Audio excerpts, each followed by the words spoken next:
When the Vraxian Empire's most decorated warlord, Commander Thel'Qor, encounters humanity's newest starship captain during a border standoff, he expects the usual capitulation. After all, Vraxian energy shields have repelled every known weapon in the galaxy for 3 centuries. But Captain Vesper Wilde has a different idea about problem solving, one that involves significantly less energy and significantly more mass times velocity. What starts as a routine territorial dispute becomes a physics lesson that the Vraxian military will never forget, delivered with enough kinetic force to crack their uncrackable defenses and their unshakable arrogance. Sometimes the old ways are the best ways, especially when they're traveling at a fraction of the speed of light. I should have known something was wrong when the human ship didn't run. As Commander Thel'Qor of the Vraxian Imperial Fleet, I'd spent 200 cycles enforcing our borders, and every single species in this sector knew the protocol. You see our battle cruiser, you turn your primitive vessel around, you limp back to whatever backwater system spawned you. Simple, elegant, no unnecessary vaporization required, though I always kept that option on the table for entertainment purposes. But this human ship, the USS Reckoning, just floated there, hanging in space like a drunk Gorthian at a refueling station, utterly unconcerned that my vessel outmassed theirs by a factor of 50. Perhaps their engines are malfunctioning, suggested Sub-Commander Krell from his tactical station, his voice tinged with that annoying optimism he'd never quite shaken, despite my best efforts to crush it. Then they'd be transmitting distress signals, I replied, drumming my claws against my command throne. The metal made a satisfying click, click, click that usually preceded something exploding. Run a full scan. I want to know what we're dealing with. The sensor operator, a young female named Zara Vex, who'd been assigned to my crew last cycle, worked her console with surprising efficiency. Sir, the vessel is approximately 300 meters in length. Crew complement appears to be minimal, perhaps 40 organics. Weapons systems are odd. Odd how? They don't match any known energy signature database. No plasma conduits, no particle accelerators, no graviton emitters. She paused, mandibles clicking in confusion. There are several large cylindrical chambers in the forward section, but they're unpowered. Might be storage? I felt my dorsal plates ripple with amusement. Humans, the galaxy's newest addition to spacefaring civilizations, and they'd apparently forgotten to install actual weapons before leaving their homeworld. This would be brief. Open a channel, I commanded, settling back into my throne with the confident ease of someone who'd delivered this speech 300 times before. Let's educate these primitives about territorial boundaries. The view screen shimmered, and I found myself looking at the human captain, female, judging by the mane of dark hair pulled back from her face. Young by their standards, probably hadn't seen more than 30 cycles. She wore a simple grey uniform with minimal ornamentation, and her eyes had that dangerous quality I'd learned to recognize in prey species who didn't know they were prey yet. Greetings, human vessel, I began, making sure my translator captured the appropriate level of condescension. I am Commander Thel'Qor of the Vraxian Empire. You have violated our territorial space. You will reverse course immediately, or I will be forced to demonstrate why the Vraxian Empire has remained unconquered for 10,000 years. The human captain leaned forward slightly, and I could have sworn I saw the corner of her mouth twitch. Not fear, something else. Commander Thel'Qor, she said, and her voice had an unsettling calmness to it. I'm Captain Vesper Wilde. According to the Galactic Council's most recent territorial maps, which were updated, 6 days ago, this region is classified as disputed space, which means neither of us has more right to be here than the other. I felt my secondary mandibles flare. No one contradicted me. Ever. The Galactic Council is a collection of weaklings and bureaucrats, I replied, allowing some growl to enter my voice. Their maps mean nothing here. Only strength matters in the void, Captain Wilde, and I assure you, your vessel possesses none. Is that right? She actually smiled. The prey smiled at the predator. Tell me something, Commander. Those fancy shields of yours, they work on energy dispersion principles, don't they? Plasma, lasers, particle beams, all that sophisticated stuff. This conversation was taking an unexpected turn. Our shield technology is the most advanced in known space, I confirmed, wondering where she was going with this. They can deflect any energy weapon ever created. We've tested them against every species we've encountered. Every species except us, Vesper said, and now her smile widened. See, Commander, humanity has a bit of a reputation back on Earth. We're not particularly advanced compared to you galactic types. No fancy energy weapons, no reality-bending technology. We're kind of the cosmic equivalent of that guy who shows up to a laser tag arena with a baseball bat. Colorful, I said dryly. Also irrelevant. Your primitive kinetic weapons were obsolete 1,000 years ago. Railguns, missiles, chemical explosives, all utterly useless against modern shielding. I could sit here and let you fire at us all day, and you wouldn't even scratch our hull. Kinetic weapons were obsolete, she agreed, emphasizing the past tense in a way that made my combat instincts suddenly wake up. But that was before someone did the math on what happens when you scale them up. Way up. I was about to ask what she meant when Krell spoke up from tactical. Sir, the human vessel is rotating. Those cylindrical chambers are extending from the hull. On screen, the image shifted to show the Reckoning's forward section, where 6 massive tubes were sliding into position with mechanical precision. They looked crude, almost primitive, just metal cylinders with electromagnetic coils wrapped around them. But there was something about their size that triggered an ancestral fear response I hadn't felt in decades. Captain Wilde, I said slowly, what exactly are those? Her smile had transformed into something predatory. These, oh Commander, these are humanity's apology letter for showing up late to the galactic party. We call them Mark 7 orbital strike railguns. Each one fires a solid tungsten penetrator rod that's 2 meters long and weighs 500 kilograms. Kinetic weapons, I scoffed, though something in her tone made me uneasy. As I said, useless against our shields. Against shields designed to dissipate energy, sure. But Commander, and I really want you to hear this part, she leaned even closer to her camera, eyes glinting with something between mischief and malice. These bad boys fire at 0.02% the speed of light. Do you know what the kinetic energy equation is? My tactical officer started calculating before I could stop him. The color drained from his faceplates. Sir, Curl whispered, if those numbers are accurate, a single projectile would hit with approximately 1.8 times 10 to the 15th joules of energy. That's 43 kilotons. Vesper finished helpfully. Per shot. And I've got 6 guns with 10 rounds each. So Commander Thel'Qor, I'm going to ask you a question, and I want you to think very carefully before you answer. She paused, letting the silence stretch. How kinetic resistant are your fancy energy shields? The silence on my bridge was absolute. Even the environmental systems seemed to hold their breath, waiting to see how I'd respond to this ridiculous bluff, because it had to be a bluff. Humans were newcomers, barely capable of faster-than-light travel, and now this slip of a female was claiming her primitive slug throwers could threaten a Vraxian battlecruiser. Absurd. You're lying, I stated flatly, though I noticed my claws had stopped drumming. No kinetic weapon could achieve those velocities. The power requirements alone would drain your entire ship. Vesper shrugged with infuriating casualness. You're not wrong about the power draw. Each shot basically routes our entire reactor output through the firing sequence for about 3 seconds. It's wildly inefficient, incredibly stupid from an engineering standpoint, and absolutely nobody in the Galactic Council thought it was a good idea. Her grin widened, which is exactly why we built them.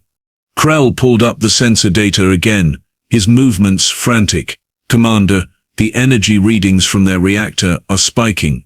They're not bluffing about the power systems. If they actually channeled that much energy into a magnetic acceleration system, it would tear their ship apart, I finished, seizing on this obvious flaw.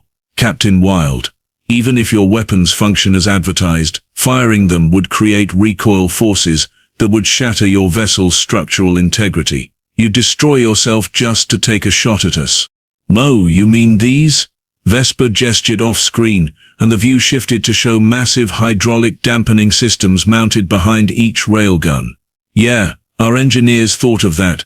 Turns out when you tell human engineers something's impossible, they take it as a personal challenge. We've test-fired these babies at 17 different asteroid targets. The ship shakes like a paint mixer, everyone on board gets really nauseous, and our dental claims go through the roof, but we're still in one piece.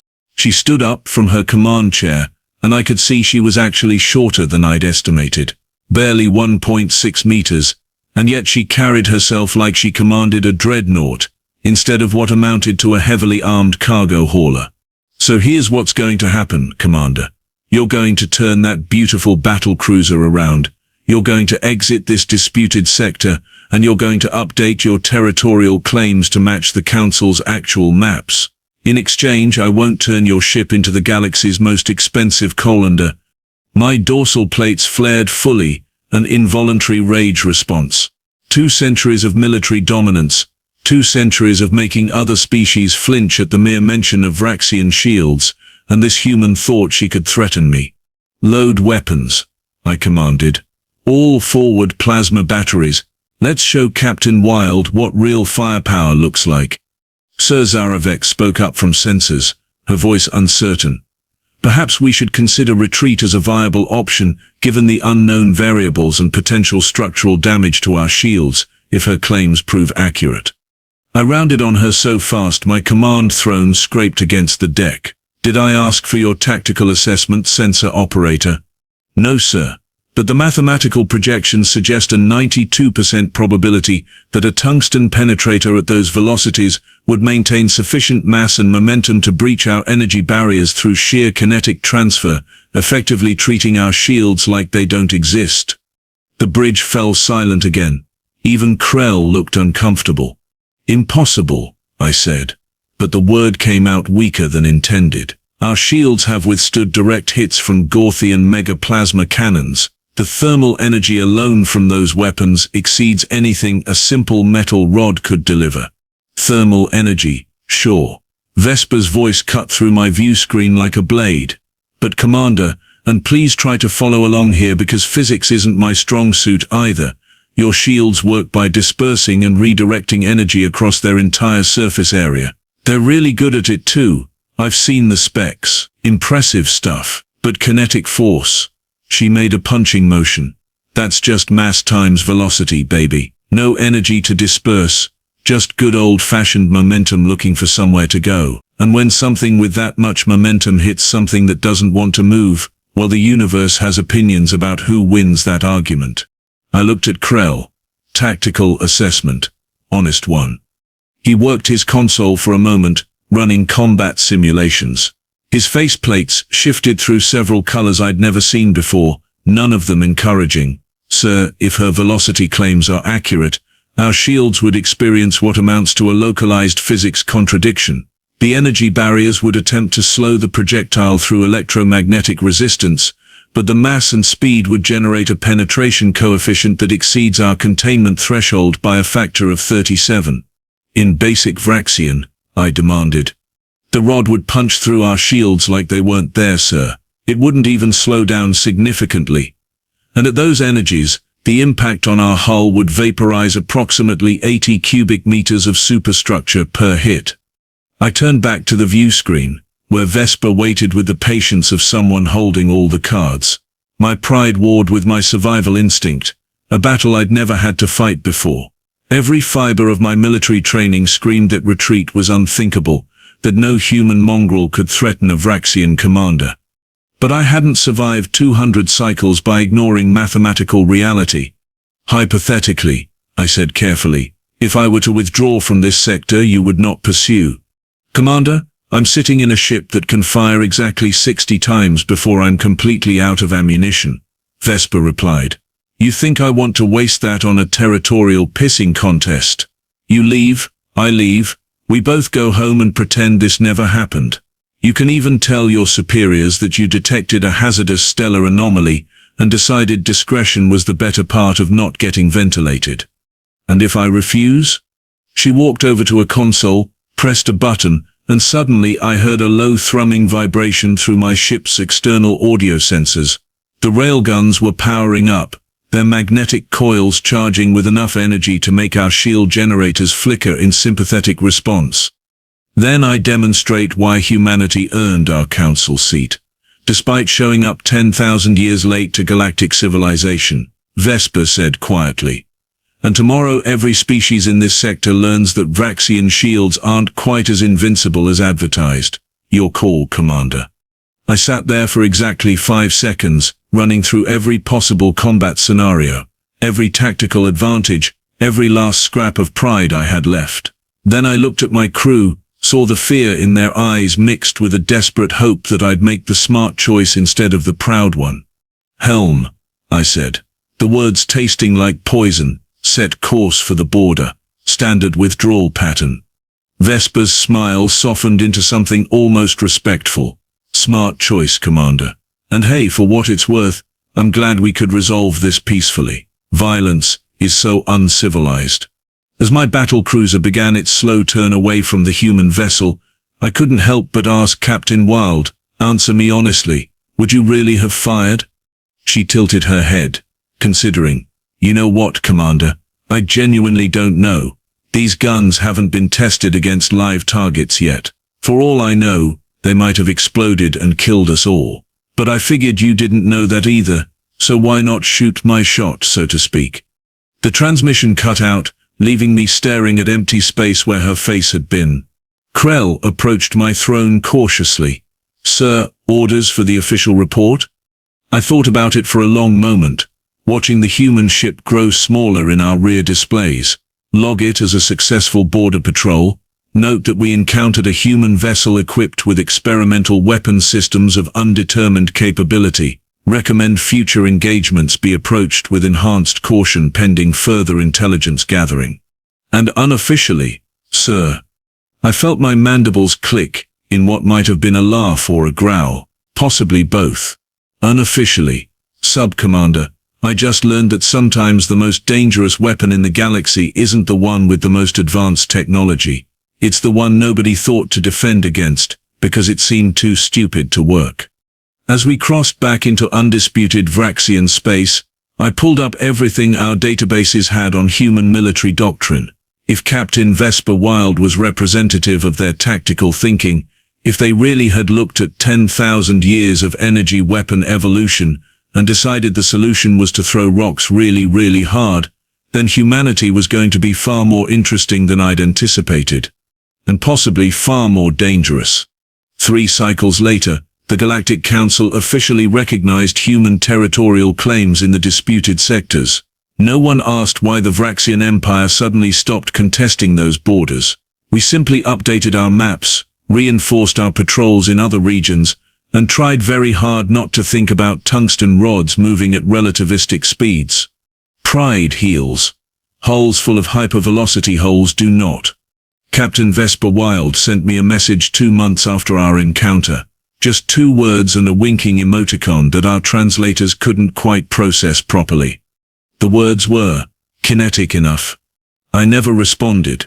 But I did authorize a full research program into enhanced shield systems specifically designed to handle solid projectile impacts. Our scientists called it impossible, wasteful, and a gross misallocation of resources. I called it adaptation, because if humanity had taught me anything, it was that sometimes the most primitive solution, applied with enough force and enough sheer audacity, beats sophistication every single time. The galaxy would never be quite the same.